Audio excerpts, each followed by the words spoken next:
And welcome to the show where two guys stream to two YouTube channels at the same time. One's a smart guy, the other one's an idiot, and we leave it up to you to decide by the end of the show. Maybe we'll talk about toys. Most of the time we won't, despite the thumbnail. And today we actually have a secret guest. John, what was that part you said? You said something like one was smart, one... I said you'd figure it out by the end of the episode, but you just figured it out. Didn't you? Because of that. Because he couldn't figure it out. Anyway, our secret guest isn't a secret because he's in the thumbnail. No, he's a secret. You'll never guess who it is. He's from a secret galaxy. That's why I said he was a secret. It's a branding thing. Oh, God. Okay. So maybe you're questioning which one's the idiot now. Yeah, I know. John, you want to start over, maybe? Let's do a little redo. God. Go. Hey, everybody. Welcome to the channel. Let's go. Hello to the chat. What does it say on your shirt? A story told. Yeah. AST 2014. What that be? It's a band shirt. Oh, it's a band shirt. Yeah, you like your bands, huh, buddy? I do, especially the homegrown boys. Yeah. Well, welcome. Yeah, somebody saying I still sleep. I am still asleep. It's 6 a.m. here. Okay? I took an extra long shower and like the hot water and everything. I was just like, oh God, it was so cozy, which is not a good sign because now I'm just like a lethargic turd. Yeah, well, as opposed to being an energetic turd. That means it's going to be the same show as always. So, hey, now, not true. John, that wasn't an intro. The guy that we got a super secret guest. Nobody knows who he is from a galaxy far, far away, or some kind of joke. It's this guy that you all know. Hey, what an intro! Welcome to the guy who's a secret. It's I don't know how you guys do it this early in the morning. Yeah, we don't. Like I know it's Jonathan and I are in the same time zone, and I'm still like, really this early? Well, you just witnessed 3 minutes of us doing it this early. Yeah, warming up, just it helps when you have like no standards. You know, you just turn on the camera. Low bar, yeah, real low bar, yeah, very low. Bar. Never set it too high. You're never gonna want to go back out there. We never do, Dan. How you doing, man? I'm doing well, all things considered. Yeah, no, Friday is usually like my open day. Like Monday, Tuesday, Wednesday, those are all pretty stressful. Writing, researching, doing all that stuff. Thursdays are studio day where we're like shooting and talking about what we're doing for the next week, month, year, all that stuff. And then Friday's usually my sit around my home office day and do invoices and send emails and all that kind of stuff. So usually a pretty chill day. Invoices. Yeah, it's not. That's fun. Like office-y. That's like job stuff. Yeah. No. Yeah. It definitely bursts the bubble of the illusion of having fun for a job. Have you ever tried just talking about a video for 45 minutes without doing the research? Yeah, no, that's where our channel started. We have some very, very, very rough footage of me thinking like, I got all this knowledge. I know about all this stuff. I'm just turn the camera on. Let's go straight to 1 million subscribers. And right. It's awful. Yeah. Now, that was 10 years ago. And, I've got a lot more experience in front of the camera and talking and stuff. So I could probably do it now. And that's what like our booth videos are, it's just me just like, hey, here's a figure and I like this one and that kind of stuff. But, you can't pull the trivia. You can't pull all that historical stuff. And I'm sure as you learned that the having the script just completely changes the experience. Now, did you want to avoid writing because it was it felt like a challenge that was just something you didn't enjoy doing, or were you? No, for us, it really was.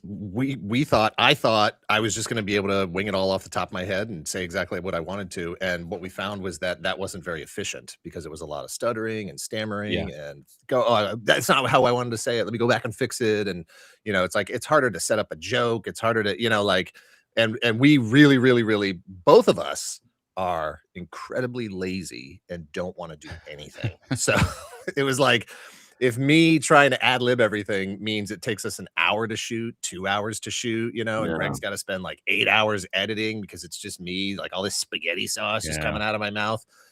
That, you know, me writing a script, us taking literally 20 minutes to shoot, and him having almost nothing that he has to cut out of the actual footage.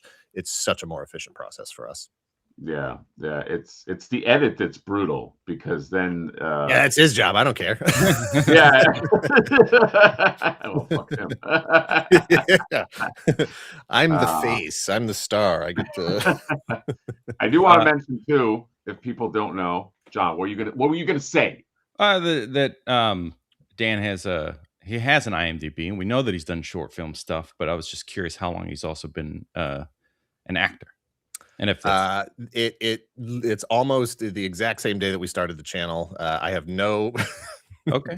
This will surprise you. I have no training. I have no formal training whatsoever. I thought you were a Juilliard guy. Yeah, failed. Yeah, no, it failed the application process. Okay. Yeah. Couldn't find the building. But we did a little bit of like short film stuff before we started the channel. You know, Greg really wanted to make movies. He wanted to be behind the camera. I was very much, what do you call it? Arrogant and self-absorbed, narcissistic. So I was like, yeah, no, I should be in front of the camera. And so we made some short film stuff, and that sort of got me a sense of how that feels, you know, and the fact that I like seeing my face perfectly symmetrically in camera, and then we had a couple projects fall apart and decided that the only two people we could count on were each other, and started the channel. Well, I mean, it's nice that you found each other. That's kind of the hardest part for some people, is like, if you feel that you need the other person for the thing, and then finding that other person can be a serious challenge for people. Well, so John, I don't know your specific background as far as like, I know you've never asked. Yeah. I know you've done some. I don't either, Dan. So, but see, here's the thing: is like you hear little bits and things from people, but you don't know what's really true. Like, right? You know, like you don't really know what the jokes are. Like, Hatter, I know you've done some comics work. I know you've done some writing.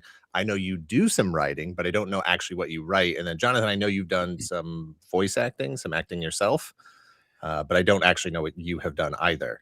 So let's go resumes, boy. All right, I'll do the quick thing because we got lots to talk about today. Yeah. And these people are tired of hearing about the two of us. No, John, I don't think you expound on your history enough, so this will be good.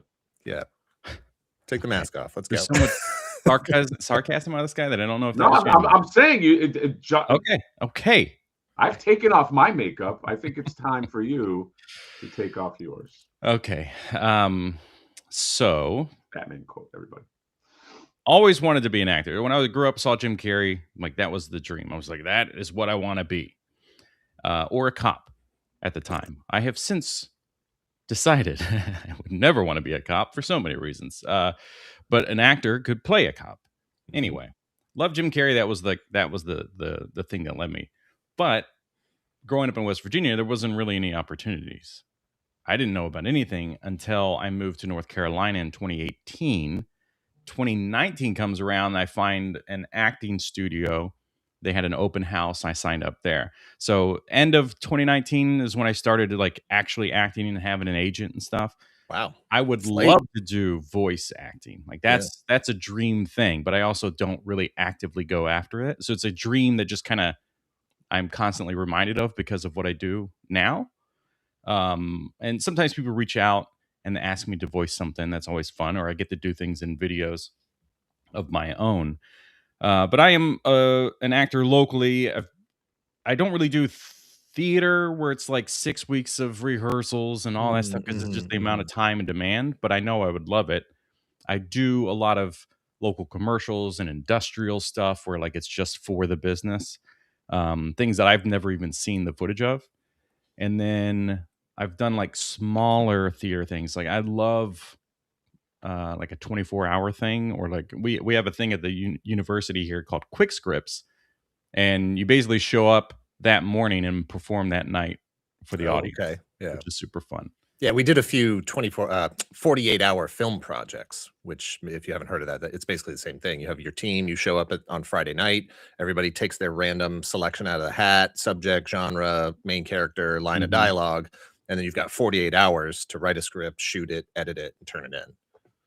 Yeah, that's something I also want to do. I have a lot of friends that are on that side of things, and it sounds like chaos, but the kind of fun it's chaos. so fun. It's so fun. Yeah. But that's it as far as like acting and things. So maybe all of this can eventually lead me into something with voice acting. That would be the dream. All right. John's a furious voice acting talent, and I mean that, even though everything comes out sarcastic. I do think John should make a run for Hollywood at some point, but he loves North Carolina, wherever the fuck that is. John, I don't know if you know this, okay, but yes, Dan has, he's got his accolades, he's got his channel, this and that, but more important, I think, than all that, Dan is a fellow Prince Plus. I guess a lot.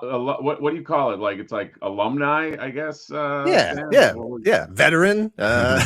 Veteran. All right. Now, if people in the chat don't know, that Prince Plus, I worked there for, I don't know, 2.5 years. Okay. I was a grunt at Prince Plus. I didn't get past whatever the initial position was. Framer, I don't know what it was. It was my first job in the Aventura Mall. There's a little context for people, okay? Prince Plus is a framing store. We sold posters, sold a lot of Scarface posters. Scarface posters. Yeah. When I was coming up, Scarface was the thing. The world is mine, and everybody wanted that shit. Dan, you were like a manager, correct? I was a store manager. Yeah, absolutely. Yeah. So was producer Greg. Oh, that's crazy. That's so what? So is that's your where wife, that's where we met. That's where we met at Prince Plus. You also met your wife, right? You met your wife at Prince Plus. Do you know anybody outside of Prince Plus? No. John, didn't you work at Prince Plus? Well, somebody in the chat said, "Is there anybody here that could frame a poster for me? Anyone? And I'm like, well, actually, all three of us, because I worked at a local frame shop for like a month. But as an art student in college, I had to like cut my own mat boards all the time. Yes. So same here. Yeah. Yeah. I think we can all do it. But that's wild, man. There's a great live stream of the two of you talking about that whole experience on Dan's channel. Yeah, no, because I heard him mention it on one of your streams, and I was like, we're getting him on the show, and we're going to talk about Prince Plus, because I haven't met anybody else in the last, 20 years that I've been able to be like, tell me about Prince Plus and your experience. Who did you know? I love that. I went to school in LA, and I went to film school, and so I hear a lot of like muckety muck stories about this and that. These are the stories that I love the most. Is like, where did you work? I'm not saying, I was gonna say shitty jobs. Prince Plus was not a shitty job. It was fun. We had a lot of fun with it. We could see, you can always see, right? Like you can look at management and go, these idiots, they have no idea what they're doing. If they would just do this thing, we'd all be millionaires. Right. But the reality is that when I got into the company, and this sounds like it might have been your same experience, it was right after the end of the golden age at this company, where everybody was making bank every Christmas. They were getting these huge bonuses and just cars and houses and stuff. And I was part of the, and perhaps this speaks to me and my ability and what they thought of me. I was part of the wave of managers coming in, replacing all of the really great managers who had just left. All of a sudden there were all these vacancies, and they're like, we need to get anybody in here. This guy sounds like he's alive. Yeah, no, I'm also part of the downslope era, I guess. Whatever was after the Attitude era. It was on the other side. Yeah. The other. We were just there to close the building. Yeah. Yeah. Oh God. But it was so fun, and we stole so much stuff from that place. And maybe that was part of the problem. I don't know. Dude, I stole. So just to give context to people in the chat, when we were saying steal, Prince Plus, or at least what I'm talking about, Prince Plus, when you frame shit, you get a lot of leftover sticks of framing they don't account for that. They can't count it. They can't. So what we would do is we would just, again, for people who don't know, we would just steal that shit and just frame up our own stuff and either sell it or, you know, frame. Dude, I had all the Star Wars posters framed. I had posters I didn't even want framed. So, you know, you would just steal leftover frames. It was That's just what you so did. easy. You were just like, I didn't even mean to steal this. I just took it home. I didn't even realize. It's crazy. We had a whole ecosystem. I can talk about this for hours, guys. Okay. But yes, a lot of great memories. Well, real quick, what just since Dan was asking about your history as well. Oh, my history? Oh, writing. Well, like you've talked about writing comics and stuff. I think with Ghostbusters. Did you write something for Ghostbusters? No, I did a Gargoyles comic. Gargoyles. Okay. Yeah, that's what I really wanted when I was a kid. I wanted to be a comic artist. I feel I probably could have, but I couldn't make money. It was very difficult. I went to school for animation. And when I was in school, I wrote a film. I wrote a feature. Somebody gave me money for the feature. And I don't know, I was like in my 20s. I was like 21, and I did it. And I got into a festival called South by Southwest. Wow. And somebody was like, "Hey, do you want to write?" And I just became like a writer after that. And then, but it didn't work. Like the first year, I couldn't sell anything. And then instead of that, my buddy was working at Disney. Was like, "Hey, no one is hiring you to write. Do you want to be a character designer? Because there's an opening here. Come show your portfolio." So my first job out of college was I worked at Disney in a company called Jetix. It was boys animation. I know Jetix. Yeah, and I was doing character designs. Huh. And but then I got demoted because nobody wanted to. I had character designs for some specific boys action show, and they're like, "We should make this into like a show." But then it didn't go anywhere, and I got demoted to doing basically storyboard cleanup, which is like, if you guys don't know, it's like you have or at least back then you had storyboard artists. Those are the cool guys, and then you had cleanup guys who they would just give it to people like me, and I would just make the storyboards look nice. I also did props. I drew props for if you watch like, you know, super hyper monkey fucking go, whatever that show is, and you see like a candle in the back. I drew that candle or whatever. I don't even know where they put the stuff. So so that was my background, and then I just kept drawing and I kept writing, and I've just been freelancing. But I have like a day job because I've always been like, I don't know, trying to be responsible. Well, yeah, self-employment doesn't come with insurance or anything like that. It's everybody's listening to this, anybody in chat trying to get into arts, to have like try to have like a day job too, because or a spouse, or a spouse or something, you know what I mean? Like, yeah. So but I would have loved to have been, looking back, I would have loved to have been like a legit like made my money off a comic artist. I couldn't find the avenue to do that. But you know, I don't know. We're working on a comic now. We're working on a Flipboard comic, so maybe, you know, that's a roundabout way to do it. I don't know. It is amazing how many YouTubers I meet and talk to who have almost that exact same story. I really wanted to do comics. Either as a writer or an artist or whatever. And it's like, I just ended up on YouTube. And it's like, well, here we are. You know. Well, what I like to see is that this guy is like coming full circle on all of it.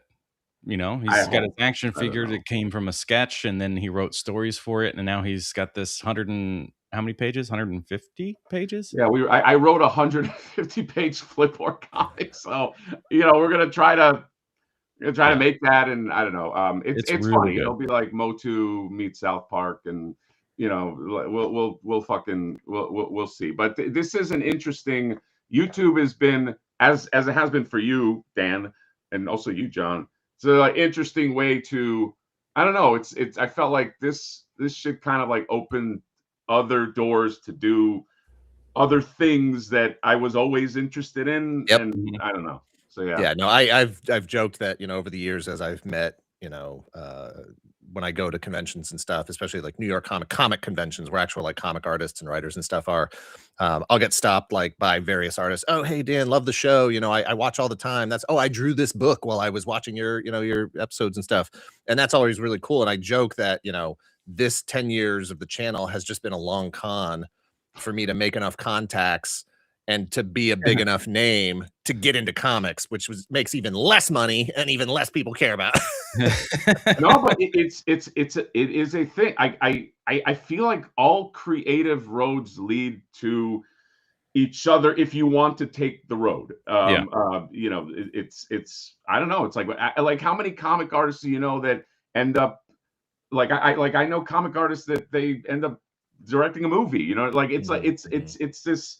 I think it's all storytelling. It's all storytelling. It's storytelling, exactly. So, yeah. So I think it's interesting. Obviously, guys, we're all fucking interesting guys here with interesting, fucking stories. We frame shit. So, Dan, we did bring you in for a reason that a very valid reason, a little bit of a sad reason too. But we want to talk about this. Before we do, I just want to acknowledge the chat. Let's just do a quick sweep on our lovely people here, because although John loves to ignore them, I love to acknowledge them. I fucking burped on the way to that comment. Yeah, there's your acknowledgement, folks. We got Badly Brad. This is going to be a quick one. Then we got some super chats we got to a spot because you know, we don't have that much time today. Chevy's right here. We got the Pixolution Studios. We got Jordan from Canada. What's up, buddy? We got Charlie Squared. We got Bionic Kasai. We got Endoskeleton. We got Nestor Perino. We got Casper is right here with the member for 40 months, repping hard from HR. Happy Friday, buddy. And then just a few more. We got Dust Tapes. We got DJ Jackets, Toy Wander, Mikkel Stapler, and so much more, guys. Let's move. We do have a few super chats here as well. Let's acknowledge them. We got Ramen Toys here too, by the way, who is apropos to this as well. So Ace is here. Although I don't like when I made my Batman quote, he said that's Joker. He corrected you, quote. yeah. Ace, the movie's called Batman. Okay, so that's where the quote is from. We have Video Power Gaming with $9.99. Wow, thank you, buddy. Dan, what is the superior snack? Dan, actually, this should have been our first question because this is probably most important. What is the superior snack, combos or I guess that's the only choices you get. Combos. I like them both. But it's definitely Chex Mix. There's no question. Oh yeah, sorry. It's gonna be God bless. That's gonna be controversial. You remember that the dark brown rye bread ones are in there, right? Yeah. No, those you just have a bag of those left at the end. You just don't need it. You don't have a bag. Give those to the dog. Combos. That's the only way to eat Chex Mix. I mean, you can put your combos in the Chex Mix, Dan. You know what I mean? It's still, you can put anything in there and still call it Chex Mix. Doesn't matter. That's true. Just as long as you have Chex in there. Chex Mix just absorbs. It's super inclusive. Exactly. Pickle D with the €5.99. Thanks, but let's start with the money trade. Ooh, I like that. Thank you, man. And then we had let me just scroll. I know we had like some member chat. Come on, you. Oh, here we go. Toka that Razor gifting 10 memberships. So thank you, buddy. And we can't go through all of them right now, but congratulations for the greatest gift you'll get in 2026 is a membership to this. So, Dan Larson. Yes, sir. You have. I'm going to let you sort of like take the wheel because you're good at it and you know how to talk, and you know you've seen how John and I talk. So we want to talk about a Kickstarter. And let's get into what's going on with this because there's a little bit of a story here.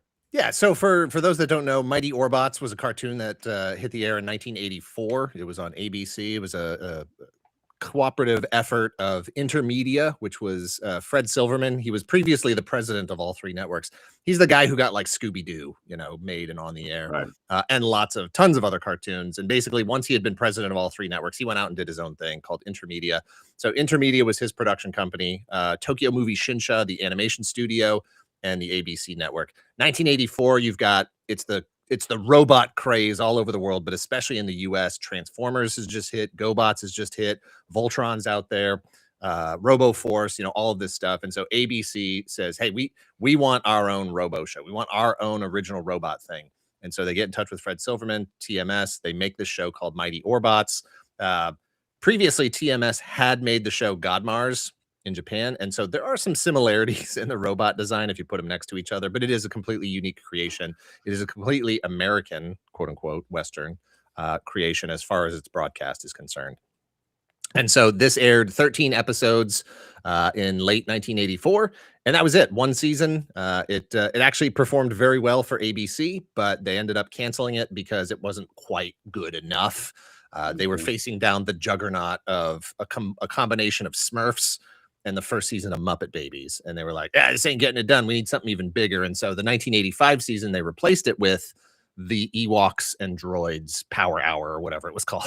Okay. So they thought Star Wars could take down Muppet Babies and Smurfs. And you see how all that played out. Muppet Babies like the biggest cartoon ever. Oh, man. Yeah. I would choose that all day. Yeah.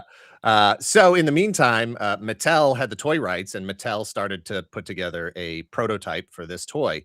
And I don't think the actual prototype image is in this, but that picture right there, that's like the main image for the campaign, is sort of a recreation of their catalog image that they showed off. And that was the only thing they ever showed of the toy. It was one image in a 1985 Mattel preview that showed the combined robot and the individual 5 robots and their sort of functionality. And that was it. And so any fan of Mighty Orbots, you got no toys, you got nothing. 40 years go by. And then Albert Penello, who was a big fan of Mighty Orbots then, he actually worked at Microsoft from 2000 to 2018. He was the head of Xbox. So whether you love that is so wild to me. Like, I'm sorry to interrupt, but like, no, please. I did some research on Albert. Like, I spoke to him very briefly.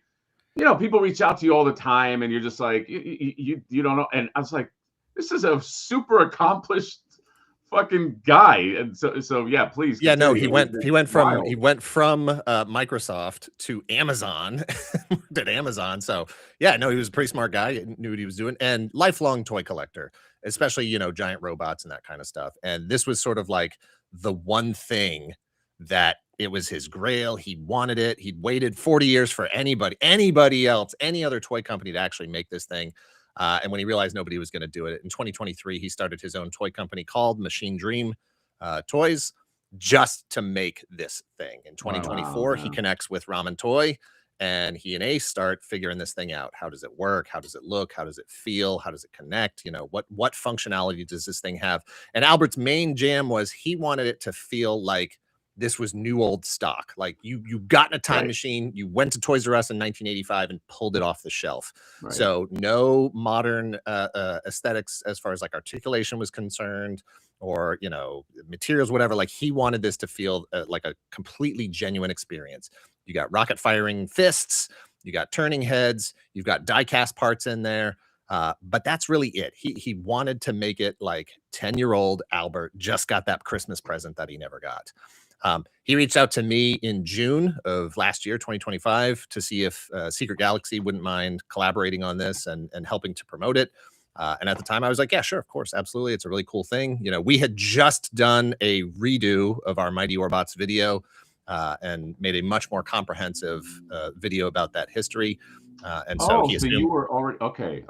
Yeah, we had already. That was actually our second time doing a video about Mighty Orbots, and we've gone back and redone several of our videos at this point, and we will continue to, because our style has evolved so much over the years, and we have access to a lot.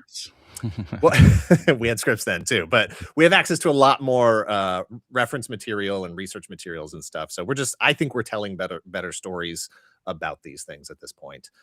We've got a better camera, better lights, all that stuff. So we had just redone that video. It was, 60, 70,000 views, whatever at the time. And so he reached out and was like, hey, would you guys mind helping to promote this?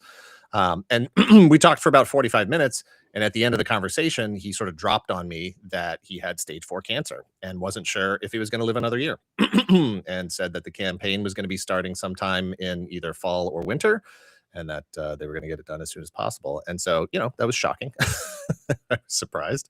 Yeah. In July, I was out at SDCC with you guys, and Ace was out there, and he had the prototype, or sort of a production, not a production sample, but a pre-production sample that was fully functional. It just wasn't painted and made in the final materials. And if you scroll, I think it's down a little further here, there's some pictures of Albert handling that grayscale production piece. And I got to play with those same toys. I took my own pictures. So that's it next to a vintage God Mars figure, which in the past, previously, people have used that God Mars to try to make a custom Mighty Orbots figure, and so they'll just buy that one and paint it up to look like Mighty Orbots. And so here he's showing how much bigger it is than that vintage God Mars piece. And these are the individual robots, and then the next two pictures I think are Albert actually playing with it. Finally after 40 years. So the campaign kicked off December 14th and got a lot of support. But then on December 31st, Albert passed away. So with 2 weeks left in the campaign, I obviously volunteered to, I reached out to Michael Canova, is sort of the campaign manager at this point. Ace obviously is still involved. Gary Gorzak is the artist. He did the box art and the card art for Ono and the poster artwork and all that stuff. And so he's still very actively involved. And so the team that's producing this thing hasn't changed. It's all the same people. And I'm just out here voluntarily doing a sort of media run tour of live streams and stuff to really just get the word out about this project. It is obscure, it is weird. If you're not really into giant retro robots, $300, maybe that's a steep price for you, and I totally get it, especially right after Christmas. Right.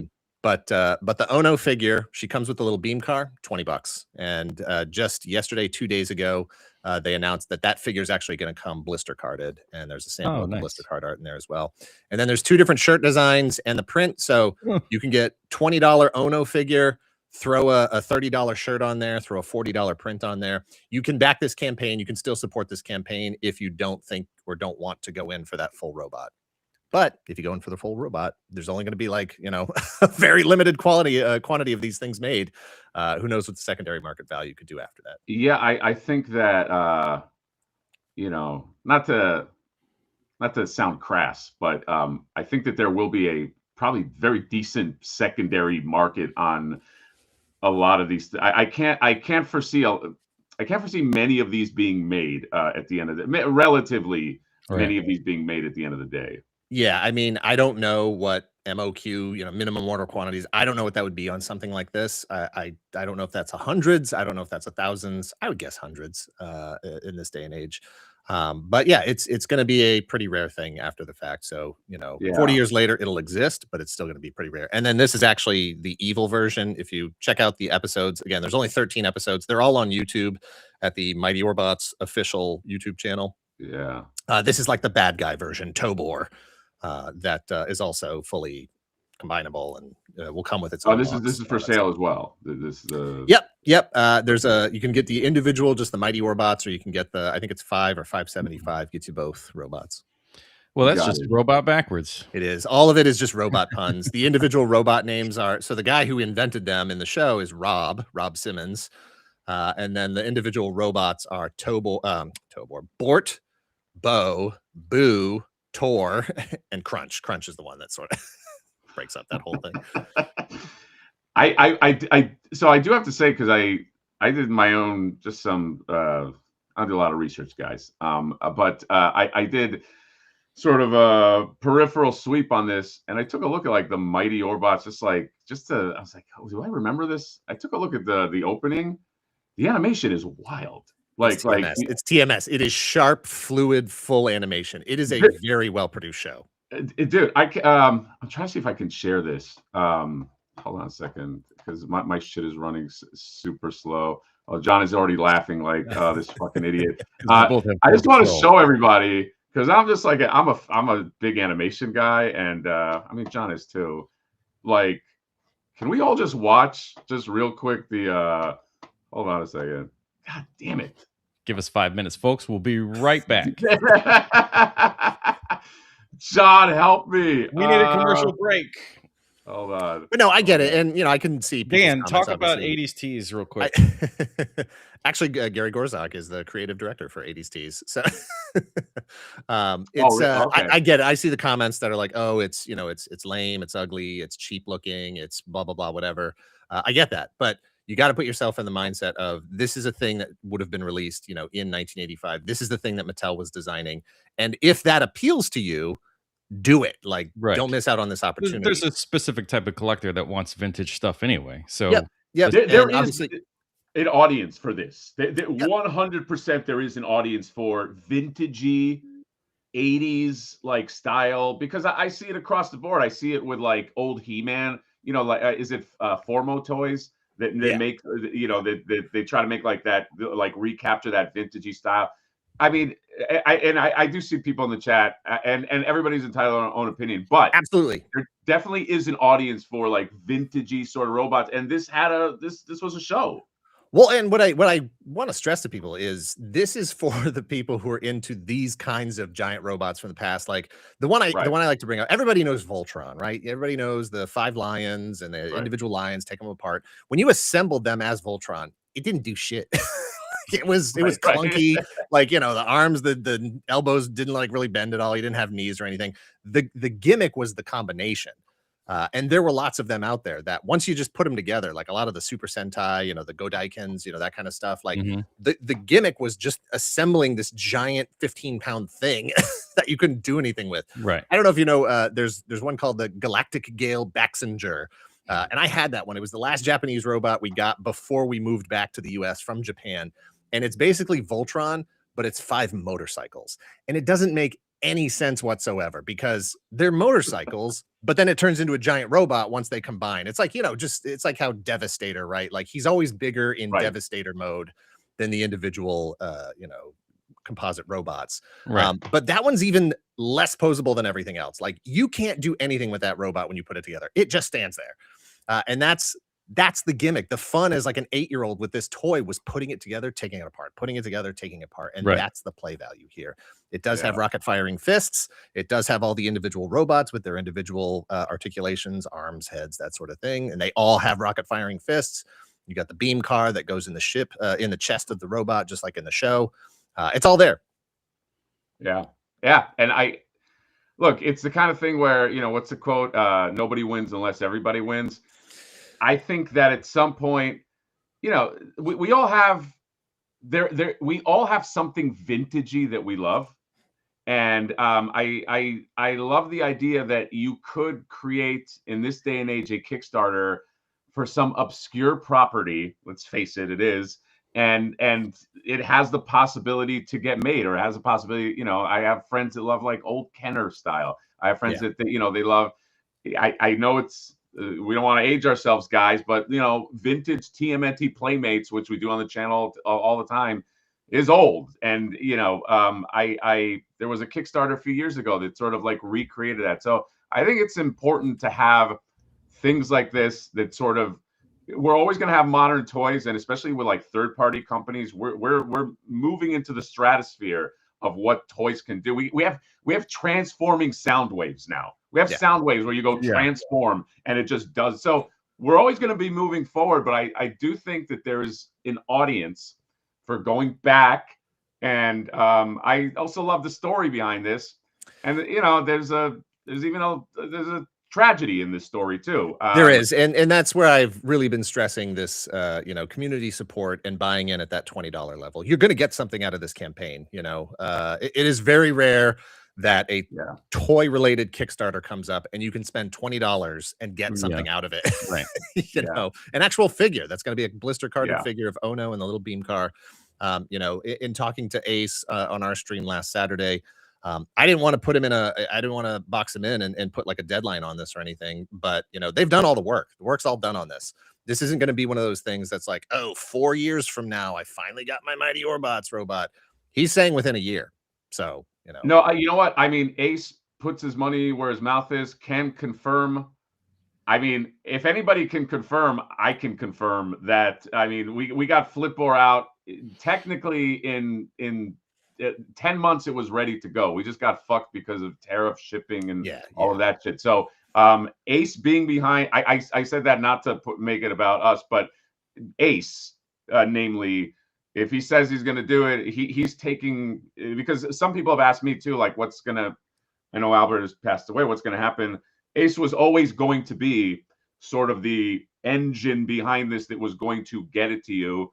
I vouch for him 100%. I'll always vouch for him. So I be comfortable in the fact that, you know, you will get this product. And I do want to mention too, just because I know I have to imagine, Dan, that even if you didn't want to buy this, there is a way just to, if you want to just contribute and throw a few bucks to this, you can do that too. Yeah, it's got that, like, just throw $5 in to sort of just for supporting thing. But yeah, $20 gets you a figure, and that's a hard thing to do. Yeah, but I will say, guys, okay, you know, on the subject of Flipboard, you know, this will make a good flip. I think once it's all said and done, you get I'm this. telling you, there's not going to be a lot made. Hey, I've seen a lot of comments from people that are like, has anybody made any effort to like promote this, you know, Eastern, you know, Japan, China, you know, Hong Kong, that area? And I'm like, that's not my, I can't, you know, I'm not that into this project. So I don't know if they've actually made any sort of effort to promote it over there. So I'm guessing there is a whole sort of customer base for this thing that doesn't even know this is happening right now. Yeah, that's a good point. That's the, and those guys have the cha-ching. So I will say, if you just want to make money off it, you'll probably double your profits, because again, I can't see, I mean, Ace can chime in or don't, but I can't see like them making tons of these, especially the villain. Like, I don't know. You know, there you go. Mighty Orbots. I do want to show this, John. I finally figured out how to share. Okay, it just Before you do that, let me just try to clarify a couple of things anyway. $20 is for this with the little car in a blister pack. She's non-posable PVC figure, right? And then if you want to back the whole thing, it's the $300 one. So you get all of it. Her still in her blister card and all of that. Or you can buy a T-shirt. Did you say poster? The prints and the posters are add-ons, so you would at least have to go in at the $20, or I think maybe you might be able to go in at the like 10, like just throw $10 at it and then get a shirt. And the shirt's like, I think one shirt I think is 30, 35, and the print I think is 40. Okay. And then so there are more affordable options that aren't the full robot for $300. Right. So if you like the idea of the project and all that stuff and you want to be a part of it. And then I was still sharing my screen, but that's gone. Oh, sorry, John. No, it's still up. It's still up. He's so good at this. Yeah, just listen to Is your screen still sharing? I don't know. I'm just playing this just so people get some kind of context. I can't see what you're doing, John. And then you can't. You blow my mind. And Ace with Ramen Toy is not like the creator of the project. It's basically just like Flipboard. Like Ace is like the manager, consultant, production team behind getting the project created, right? So hopefully that helps answer some folks' questions. And then what we're seeing here is just some of the best animations of intros that Dude, this is certainly for an American Saturday morning cartoon. You know, put this up against Smurf and Muppet Babies, and so I was very impressed by this. And obviously, you know, anybody who's a fan of any of these shows in the '80s knows that this animation is probably not what you got during the show, but pretty. What like this good. Makes me think. I mean, do we know who was the studio that TMS? Well, I don't know who that is. Yeah. Tokyo Movie Shinsha. They've done tons of stuff. They well then that makes sense. They did the first season of Inspector Gadget. They did I'm trying to think of things that we've talked about recently. The Littles. They've done all kinds of stuff. Okay. Yeah, it's interesting how it's a whole different topic, but just the US and how anime was like almost feared, you know, but then we still had stuff like that, and it's like that's anime. We missed out on a lot of incredible things because of the weird, I don't even know the word. It was just weird. None of that stuff came over. Any of it that came over got chopped up, right? Yeah. Like, you know, Voltron was Go Lion, and, you know, they never made it, Gotcha Man turned into G-Force, Right. Yamato became Star Blazers. It was always Americanized. It was always localized. You got to take out some of the violence. You got to recolor the blood. You got to take out all of the Yeah. Japanese phrases and references that the U.S. market's not going to understand. Yeah. And just in general, when you see some of the TV executives and stuff talk about how they produce shows for the U.S. versus how shows are produced overseas, it's very clear that they thought Americans were just dumb. Yeah, which Just is dumb. That's probably why we were dumb. Because it still happens today. They just assume everybody's dumb. They chopped everything up and made other things, and then they fed it. Well, it's a vicious cycle. They make it. That's why we're dumb. Yeah, I mean, they did that with my favorite film. My favorite Miyazaki film is Nausicaa, and there was a release early on of that one where they cut out it wasn't even a lot. It was like 15 minutes or whatever. Yeah, but you find it later in life, and you're like, what? Yeah, this is it. Yeah, crazy. That's wild. So if you can support it, please support it. If not, totally understand. I get that it's an obscure thing based on an obscure thing, and there's not really going to be that many people that are going to be into it. But it is a compelling story about just a guy just like us as far as his love for toys and collecting. And I don't know. Knock on wood. God forbid any of us has to deal with cancer at any point in our lifetimes. I'm turning 50 in 3 months. And I'm already starting to have those thoughts about why do I have all these physical objects? They're all going to outlast me. And what am I doing with my time and blah, blah, blah. And all these weird, philosophical things and whatever. I can't say for sure that I would spend the last months of my life trying to get a toy made that I would probably never see. Yeah. Right. And so it is just an interesting story about humanity and the love for the stuff and the things and how we want to spend our time. That this is what he did with the last days of his life. And so if we as the toy community can come together and get this thing funded for his wife, for his daughter, for his legacy, I just think that would be a pretty cool thing for us to do. Yeah. And again, I want to make sure too, I don't benefit from this in any way. I'm just a fellow collector trying to use my platform to get this done for him. Yeah. Yeah, I think I'm paying out of my pocket to back it. So I think that's. I'm glad you mentioned that too, but I think it's understood. I think this is going to be the kind of situation, and I've seen a lot of people, including obviously Dan being at the front of this, but just a lot of other people sort of mentioning this, supporting this. I don't think anybody's getting really anything out of this. Nobody is, just other than in fact, if Albert hadn't passed, he's not making a profit on this. He just wanted the thing to exist. Right. Hatter, what was the minimum for your Kickstarter, dollars wise? The get it funded. The 100K. This is 95. Yeah. This is a fully transformable robot with diecast in it. Yes, and the margins, just so everybody knows, the margins are very slim with these things. Okay, I still have a day job. Everybody thinks I'm retired off Flipboard money. No, you do this kind of on the side. Walmart didn't call yet. Yeah, it gets made, and the margins are. And just think of all the players involved. You have Ace. You have you know what I mean? And not that these people are taking money in order to pad themselves. It's these things are very expensive. Diecast for a robot. I even fuck with diecast with Flipboard. I can't imagine. So you're really just kind of paying just to kind of get this across. I do hope that there is enough that I assume, Dan, this goes to his family, or I hope, I don't know. I have no idea of the inner workings of it. Michael Canova's handling it. His wife, I assume, is also actively involved. But I would assume that any overage over that 95K is just going to go right back into the toy, that they'll find some way to spend that money on packaging or presentation or whatever. Dude, yeah, there you go. Nobody can fact check you. Nobody can. There's no way to fact check it. We all just have to trust you.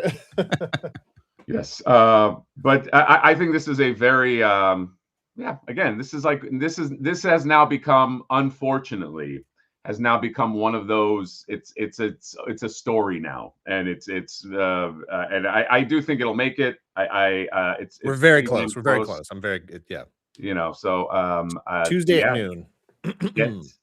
Get your. We'll put a link in the description. if you're into this, or if you know somebody that's into this, let them know. I do think that this will, when the dust settles and this comes out, this will probably be a very coveted. Just because I know people that love robots, fucking love robots, and people that love this kind of shit love it. So yeah, and if you're a if you're in package collector anyway, who gives a shit about the articulation? Yeah, That's right. perfect. That's what I say. Is there a box only option for these weirdos? Aces in chat. You can make it happen for you. Yeah. Heck, I'll send you one. $300. I will say that let me pull this back up, since Near was so kind to like really make a mess of our screen share. Did I say that out loud? Yeah, sorry, John. The inbox packaging is actually awesome, because it has the flap, which is nice, but then the individual cutouts for each of the things, which is yeah. If you've ever seen any of those old, like, you know, the Godaikins or the old, you know, actual Japanese Voltrons, that type of stuff, this was the presentation. That styrofoam tray, the flap on the front, the sort of plastic windows, the clear windows, and the, you know, I don't know if it's going to Velcro or whatever, just sort of slide out of the box. But like I said, he really wanted that genuine vintage feel. No stickers that you have to apply yourself. No stickers, no. This is the kind of thing you go to like Little Tokyo and you see it behind the cashier and you're like, what the fuck is that? And it's like some obscure, they nailed that. They really nailed that look.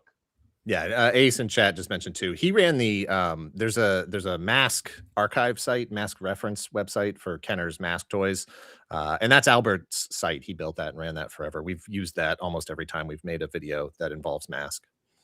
Oh wow! Oh wow! Okay, so he was a real one. No, absolutely, absolutely, yeah. Thank you to you guys for letting me come on and chat about this a bit. I appreciate it. Yeah, no, we're happy to have you. And thanks for the stories. And I do want to just also acknowledge a very generous super chat. Holy shit. $100 from the Trash Around My Plastic. Good friend of the channel. Great friend of the channel. Holy shit, you finally reached the big time. You got Dale. He did mention that he was doing voice to text, by the way. That's all good. So Dan, you're Dale now on the show. I'm press. Sorry, I've been MIA for a while, especially now I've been sick, but either way, this is for you to get. Wow, that's sorry. Awesome. Very generous. Sorry, John. I got to read it on the side because it won't come up. But either way, this is for you to get your Philip projects going. Sorry, Johnny. I'll catch you next time. Trash Round Plastic. Thank you. Very, very generous.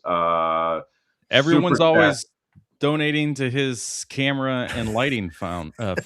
That's why he does it. Yeah. He never buys the upgrades. Yeah. What are you talking about? This is actually a new camera, but it has a setting to go for like a vintagey kind of like shitty look. So, John, I don't really appreciate that. We also do have another super chat. I am so sorry. No, I'm not sorry because I will fucking find it. Another one from Trash on My Plastic. Holy shit. $5. My apologies. Dan, voice to text sucks, especially when you're sick. No one told me being sick in your 50s is different than being sick in your 20s and 30s. It absolutely is. But Dan, you know what? 50, I know you say you turn 50. 50 is the new, what are they saying? Is the new 37. Okay. So all right. That's good. That's good. I think you're good. You look good. You're in good shape. You talk well. Dan, you wanna? We're at the top of the hour. Probably just going to talk some shit here. Yeah, I'm happy to stick around. Let's go. Yeah. Are you prepared for an after shelf? Okay. Sure. Yeah. Not your shelf. Oh, maybe you've not seen the segment. We've only been doing it since March of last year. Damn. I have. Yeah. No, I've seen it. That's why I was like, okay, sure. Well, yeah. This guy's got too many Boba Fetts. I can send you pictures real quick. Relax, Dan. You don't need that many freaking Boba Fetts. I've only got 3 on my desk right now. So. Something's wrong with you today. Question for you about Boba Fett's. Do you also go with like somebody puts together a Mythic Legions that's painted up to look like one? Is that your vibe too? Oh yeah, sure. If somebody wanted to paint one of those up, send it in to me. I would love that. Yeah. Absolutely. Oh, okay. You want a free one? Yes. pay for stuff like that.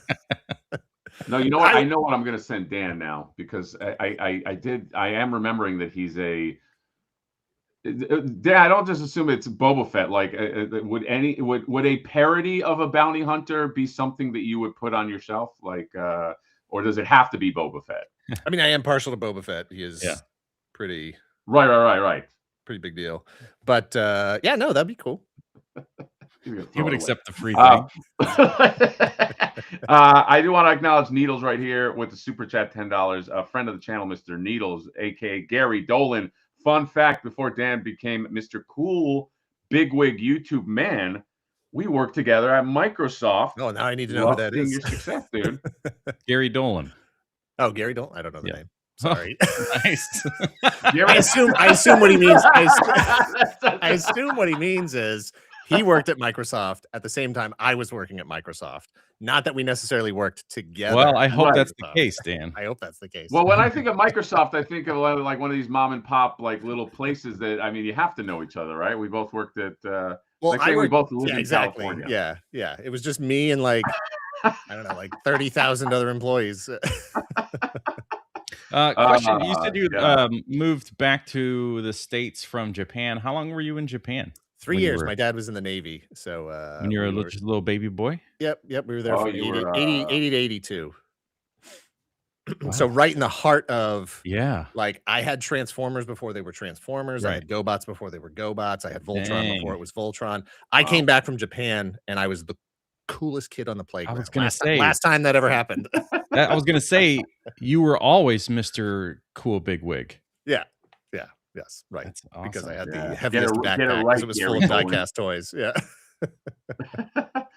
All right. Well, we have John. I don't have. Is there other stuff to talk about? Do you guys want to talk about anything else? That like on the top of your mind before we pull up some other things? I mean, there's always toy stuff to talk about, but I'd rather hear about your experience working at frame shops. I think we can talk about the Mezco Batman John and Dan, because Mezco is coming out. Although I wouldn't buy it on Mezco. Go to Toy Stock or something because you get it. But they have that Batman, which is like a year one Batman. Looks good. And I think it looks pretty fucking good. Well, show the people what you're talking about. No, John, I'm not going to do that again because every time I do it, I fuck it up and then you get mad and you get passive aggressive. Okay. John is extremely passive aggressive. I don't know if you Oh no, I'm picking up on that. Yeah. Yeah. There's but that's kind of what makes our relationship good. Right. Is because like, John will say something like snarky and kind of under the radar. And he thinks I don't hear it, but well, the difference is you'll just come right out and say it. Yeah, but that's what makes our dynamic. But I'm more like, what dynamic, dude. And I do have to, John, just because of work, I do have to get out of here like at like oh my God, 20 minutes at most over the hour. So there's always something. I gotta work. Sorry, I don't have like I'm not like you two big wigs. Can sending you work on that? Are you doing something right now? Can you please inform? Like, are you bringing something up? Adding names to our roast list so that. Okay. So Dan, if you don't know what we do here, the F your shelf is we pick and for this is also for people that just don't know. We spotlight somebody's shelf and then we just tear them down. Like we make them feel bad, even if it's nice. We have of course, it's all playful and fun. Yeah. Right. Yeah. It's yeah, they have to click a box. Yeah, no, it's very clear from your shelves that you're not the authorities. Well, from his shelf anyway. Come on. God no. Man, if I could just invite anybody into Nir's workspace.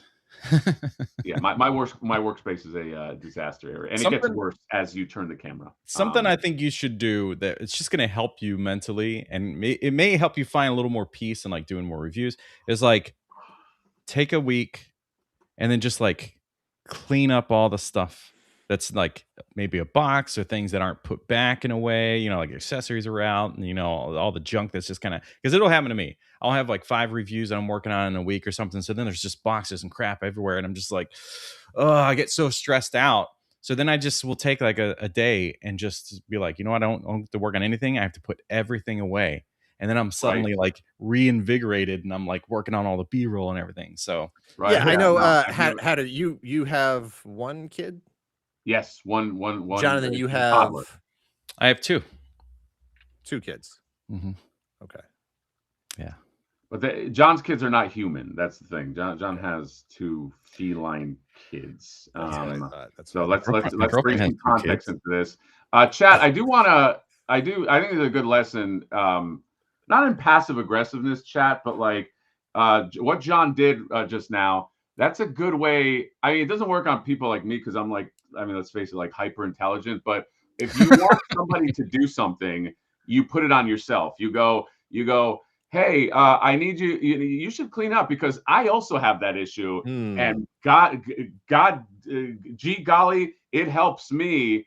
John doesn't have that issue. John is John has stayed with me. He's very neat and meticulous. We don't suffer the same affliction, but that's just so you know, chat. When somebody does that, that's just their way of like softening the blow. Like I also have that problem, but but it's good. It's good. It's just a good psychological lesson if you're trying to motivate again people that might not be as intelligent and pick up on it. Right. But yeah, they do say that intelligent people are often very messy. Oh, do they say that? I love that. Yeah. Right. I mean, you knew that because you're a very smart guy. Let's spin that wheel. No, I do genuinely have to do that because I get stressed. Golden meme. Have we done this one before? Let's find out. We have. Why is this app so bad? Oh my and by God. app, I mean internet. I don't even recognize this. How does that keep happening? I don't know. I'm gonna have to just like go through here and make a whole new list probably. So apologies. Let's try it again. I'm always adding new names, and somehow when I remove names, they come back. I feel like that one we've had before, but maybe not. Lurks a lot. If I can use the shortcuts. Oh my goodness. Find it. Okay. Lurks a lot has submitted 2 times within in March and April of last year. So let's just let's find one of these. It's probably the same image. Probably the same. Yes. All right, just one image to look at, which is good. All right, good. Let's go. Oh, it's gonna be hard. It's gonna be difficult. Oof, that's an expensive shelf there. Well, Dan, you are our guest, so I'll leave it to you. If you want to go first, we can go first. But the point is really to tear this. I mean, what's wrong here? How do you criticize this? I have two immediate major complaints. For this kind of a display. One, I do not like open back shelves. I don't like this kind of shelf system. To me, this is you're just asking stuff to fall back behind, lose accessories, lose things. Those open sides on the edges in there, whatever. Like I hate that. I hate things like that. So the shelf I have a problem with, and then I have a problem with the wall itself being the back of the display. I hate that. My shelves are nice. These are DVD shelves. They have backs, they have sides, they have limitations to them. They put focus on the figures. I don't like this. This is just like begging dust to just collect all over everything on top of it. Wow. Sorry. Wow. And then backlit. What are you doing? Backlit. Yeah, I mean, look, I know the segment is called F Your Shelf, but the joke is like it's all about the display of the figures. That is the display. Necessarily the shelf. No, I love it. I love that he went for the red wall. Yeah. Most people, it's like just a white wall. If they're doing this, this guy's actually painted, and you still had a problem with it. No. This guy's like, you know what? I don't want to have a white wall. I'm gonna paint it. It's gonna be like a Marvel red, and you're like, oh man, that was a bad choice. No, I like Needles just articulated, getting serious. Yeah. Hey, they asked. You want to know what I don't like, guy? Who's this? Lurks a lot. But you know what, Dan? You have a Prince Plus background. It's like you got an eye. You don't just you're not just jumping. You're not just pull you off the street like, like there's something. The backlighting. Oh my God. So all right, so let's acknowledge these are all hot toys, most likely. I mean, there might be Yeah. like some other one mixed in, but most likely all hot toys with a couple statues. Yeah. So the Oh yeah, you think stat? Oh, that Hulk maybe you think is a statue? yeah, the Hulk is definitely a statue. Maybe the Buster. I don't know if that was if Hot Toys went that route. Does it matter? No, Hot Toys does have a Buster, but so what's that? Stan Lee in the middle. That's okay. Yeah, that Hulk is a statue, which that's look, buddy. What's his name? I don't know. Shelf person who owns a shelf. You got the money. You should have gotten a real Hot Toys Hulk. Okay, obviously you're not averse to spending. You got a Hulk Buster. Like, why you putting in a statue is to me that's a faux pas on a Hot Toys shelf.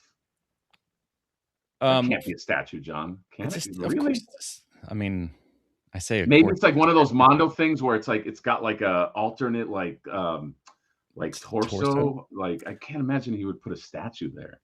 But maybe. Josh Brown Toys says it's a hot toy, but oh, there you go. Yeah, it's a hot toy. Came with a separate torso, John. In your face, man. Well, you attack me. You just left the shelf for it.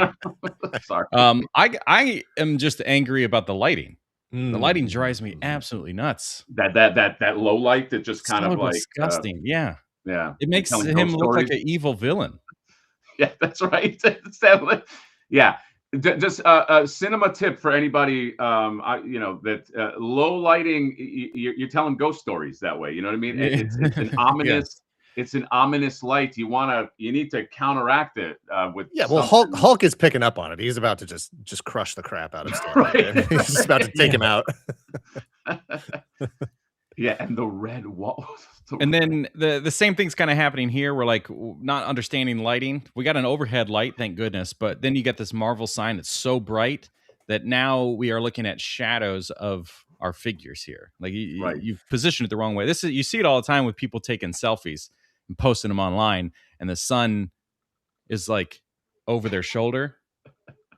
And you're like, oh, it's kind of like Nier's setup with his light. It's got some kitchen cabinet sort of aesthetic, going on here, where you can see it's like the underside fluorescent light, and you can see the cord coming out. I got this at Bed Bath and Beyond in the kitchen. Yeah, exactly.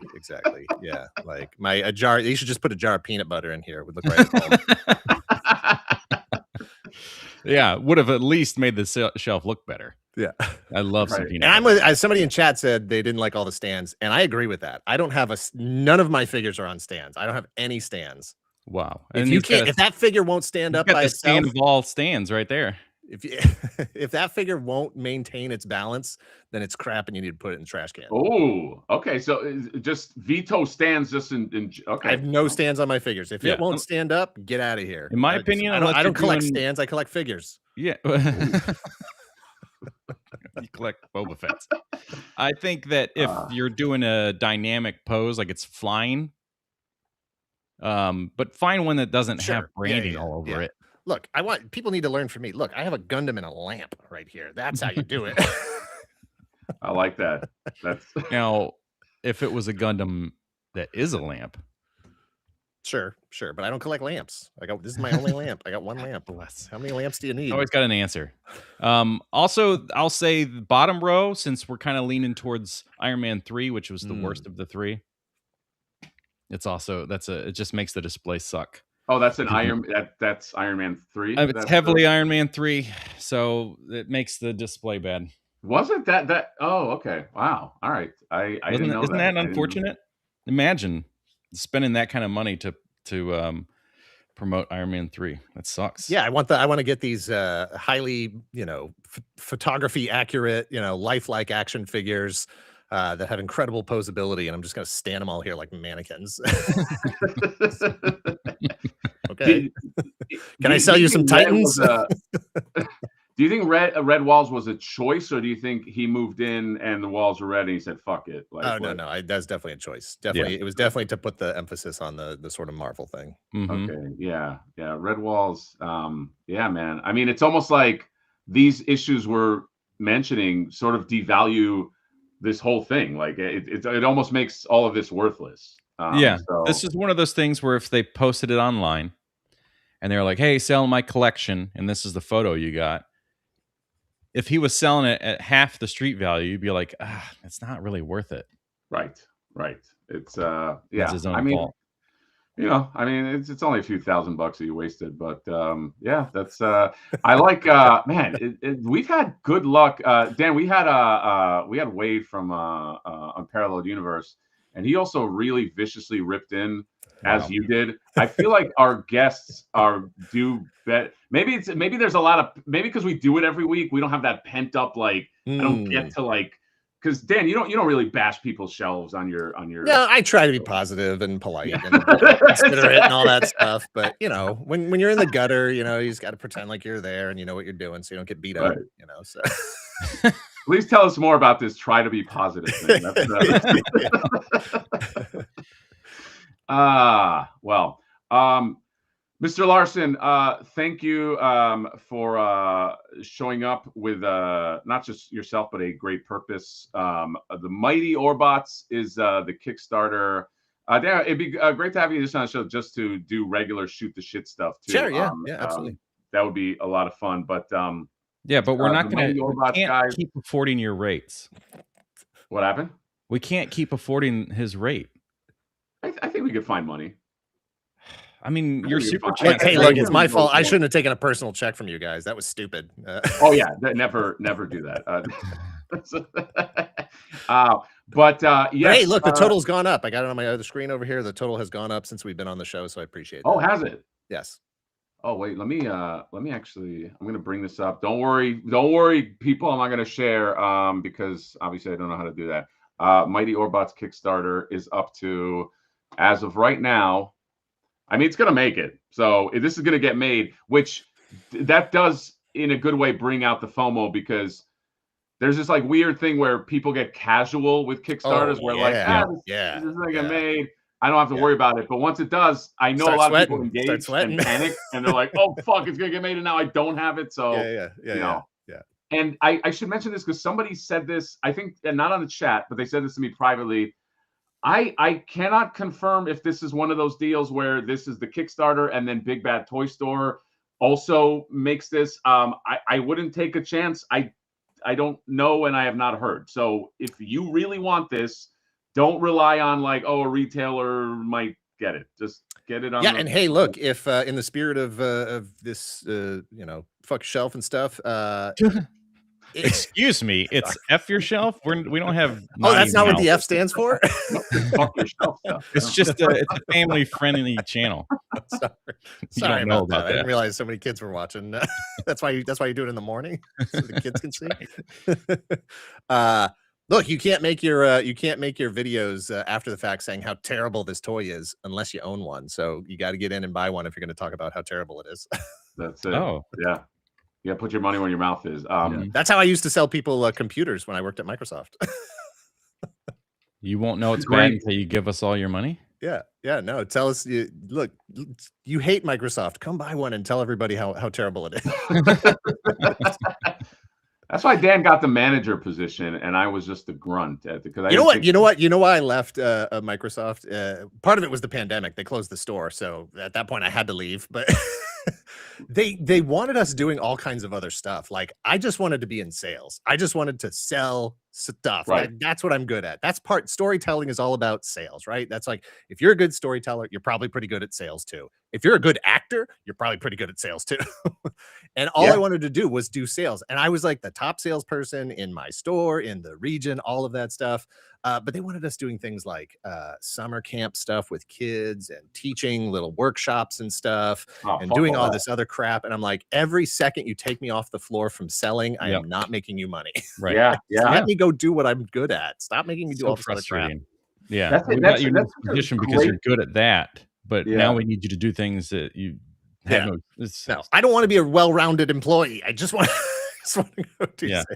I don't think I think that's actually a great point, because I think that there's a little bit of master of none sort of situation with if you have employees, or if there's anybody that watches this and if you find somebody that's good at something or great at something, let them just do that thing, okay? Because chances are they're going to give you negligible results in other areas, and they're not going to appreciate it, and they're not going to care. This happens all the fucking time, where it's just like, let's put you here, let's put you there. Just let somebody, if they're good at cooking, just let them cook the thing they want to fucking cook. So yeah.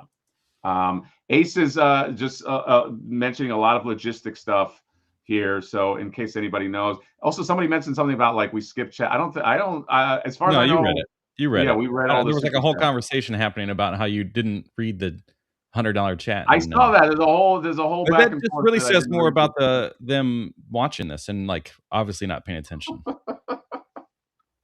So I hope they feel bad. We have 1,000 units there, about 280 backers, so about 700 sats left for folks who don't know yet about it but may want to buy this. So yes, it's up to as far 87,192. The goal is 95. It will make it. It has 4 days to go. If anybody knows Kickstarter, those last 2-3 days, that's where it usually heats up, probably the most, or at least as much as the beginning. So this will get made. So if you want it, fucking go, baby. That's it. Yeah, go. That's all we gotta say. Super fun. Nice having you on here for sure. Yeah, absolutely. Sure enough. Yeah, no, it sucked. We were all out at Comic-Con for the for Jay's thing, the YouTuber night show, whatever it was called. And the worst thing about that was there just wasn't enough time for everybody to just like hang out and chat. You know, it just felt like it was. Yeah, it's just a crazy. Too friggin' loud, dude. I've never, like, even in college days, have not like just going to a bar to hang out and have drinks because it's so loud, screaming at each other. Yeah, it's miserable. So I usually just kind of shut down and like don't want to talk that much. That's what upstairs was so nice, because it was just like, oh, it was so quiet. Yeah, you could be like a human. But San Diego anyway is like, and it was nonstop first experience, but like, Dan, you know how it is. Like you have all these plans. Let's talk to this. Let's meet up. But then the shit hits, and time just it's time in Comic-Con. If you've never been to San Diego Comic-Con, it moves faster than any time. You will get there, and you have all these plans of like, hey, let's hang out. I'm gonna hang out with it. I would say 10% of it happens. Yeah, no, we let at one point, like one of the nights, Saturday night maybe, we went and saw Fantastic Four just to be in like a quiet, cool sort of area. Like, you know, like let's just go sit in a dark room and watch a movie. Instead of being around all this noise. Yeah, no, you definitely get burnt out. But Dan, thanks for coming Absolutely. on the show. Thank you guys. And great. This is a great reason to show up on the show. Mighty Orbots is the Kickstarter. You have 4 days. You know, R.I.P. Albert. I had no idea that. Again, I was like, this dude was like heavily involved in the creation of a lot of shit that we just knew. I had no. So I mean, wow, what a crazy life. So support it. Link in the description. And Dan. We had talked about this before, but you said, you know, you're somewhat of a rapper, kind of on the side. If you want to take this out on like a freestyle, you can go ahead and do that. I would not insult the art form. Well, you'd be right at home. We insult it every week. Yes. All right, guys. Well, have fun. Enjoy your Friday, everybody. This has been I don't know, what do we call the show? I don't think we call it anyway. Johnny and plus, the gutter apparently is Dan labeled it today. So I think when we remember next week, we'll be like, "Welcome to the gutter." There it is, dude. The gutter is a good. Yeah, but it kind of like sounds like. Welcome to the gutter. We're talking about okay. It's a little like shock jock or schlock radio. Well, let's face it. That's Geek Dad life with his buttons. Yeah, exactly. All right, guys. Ending the stream now.